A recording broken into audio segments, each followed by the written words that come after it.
All right, so I figured out a lot of things with the laser cutter.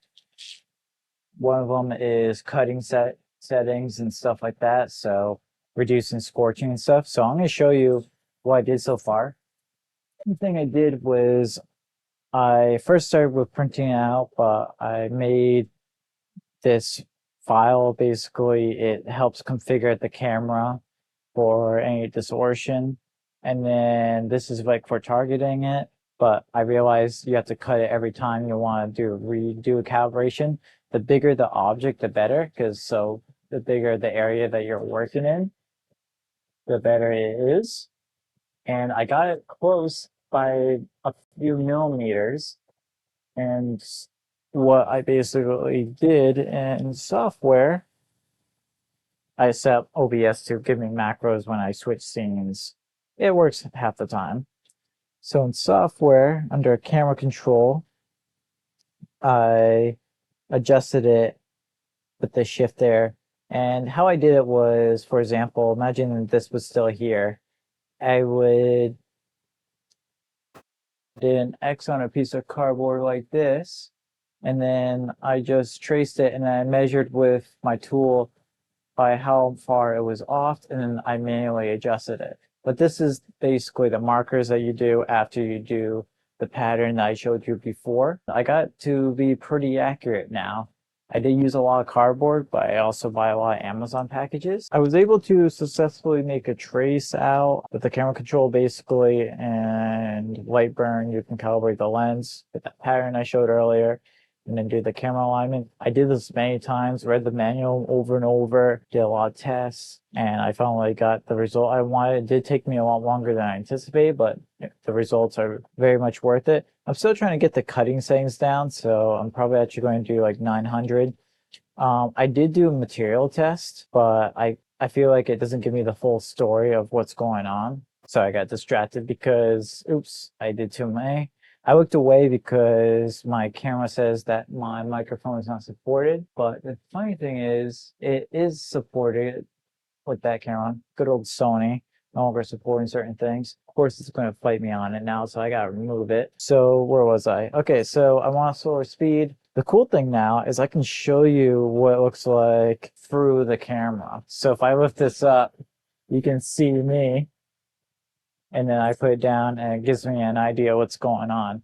Now I'm going to switch to the Sony camera. Problem is the notifications on OBS is slow because Windows notifications are slow. And of course, being Windows, you can't customize it like you can with Linux. So I'm going to have to kind of deal with it. But I want to give you an idea of what I do. So I want to cut out here. I did a lot of different tests, and I'm starting to get closer to the point now where I know what I want to be doing. So I'm using masking tape or painter's tape to help with the burn over. In my last video, you kind of like saw a lot of that.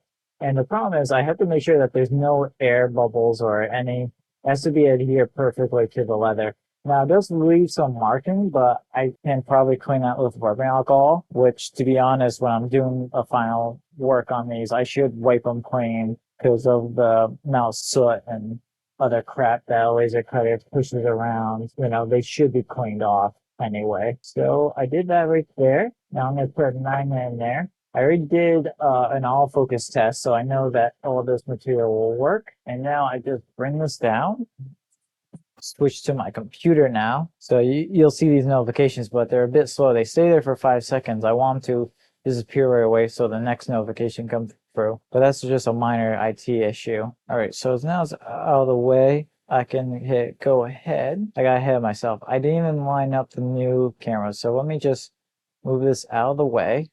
I set these saved positions so I can like work on the thing. I already did the all focus. The last job I did, it ended in 30 seconds, which is pretty good for getting all the holes punched, the stitching holes, everything done for that. So I'm pretty happy with that result. So now we're going to update the overlay. What that'll do is it'll tell us what's going on. I see the problem. OBS is holding on to the camera, therefore it's not letting the other thing happen, like the other program capture it. So I got to change something in OBS. So this is what I wanted to happen. Basically, we got an updated overlay of what's going on.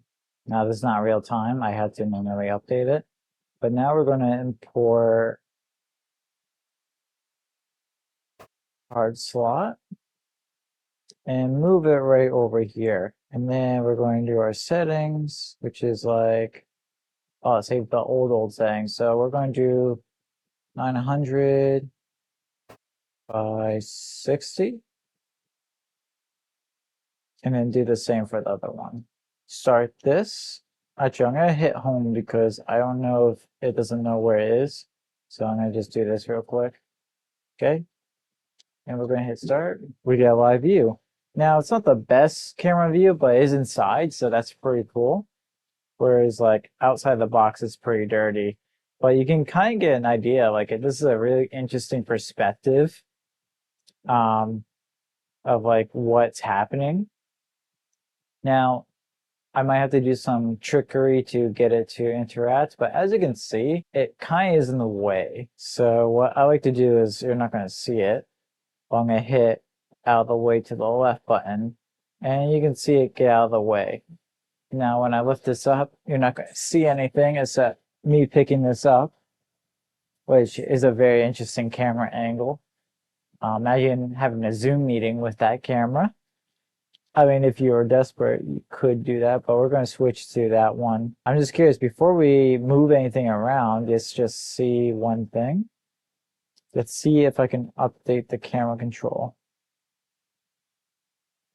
Yeah, okay, it works. So as you can see, it's a little bit off.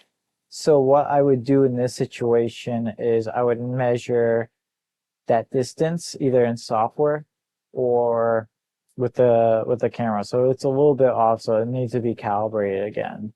But that can be done with a simple adjustment, which I can see right now if it's already adjusted or not. And it looks like it has been adjusted, so I might have to do more adjusting. And it looks like to me that it's actually needs to go back to 0. Save that.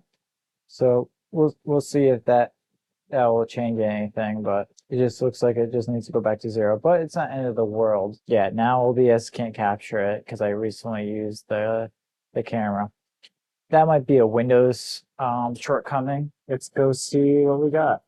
So cut right through. That's a good sign. The last few ones, okay, that had a little struggle. So maybe a slower speed or more power or both.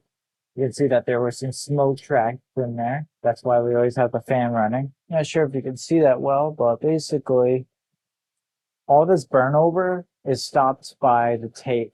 That's why I tape it over. Because that way you get clean cuts. If you remember the last video, I didn't have clean cuts. As you can see, there was a big gap in that tape. And that's why that burn over carried over. But for the most part, like there's always a gap in the middle, so I gotta figure out why.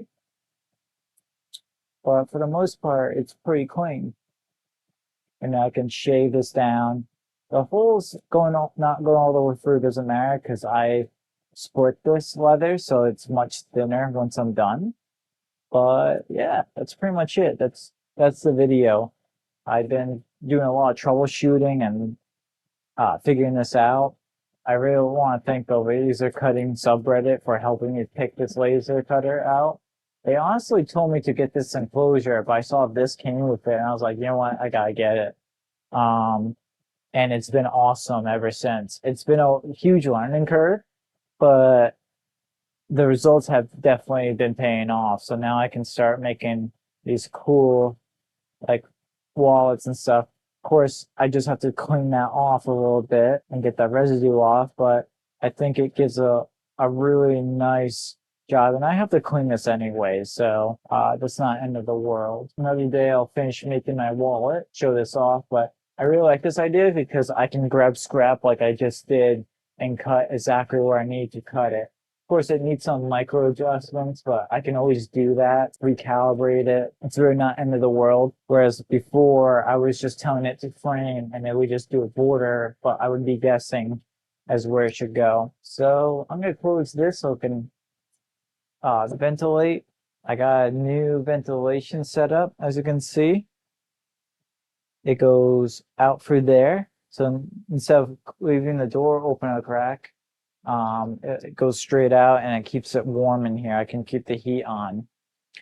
Thanks to my uncle for setting me up with that. He's been awesome, super supportive. He actually built me this table underneath, and he offered to make it a little bit bigger because I didn't see a big deal in it, but he saw that was sagging.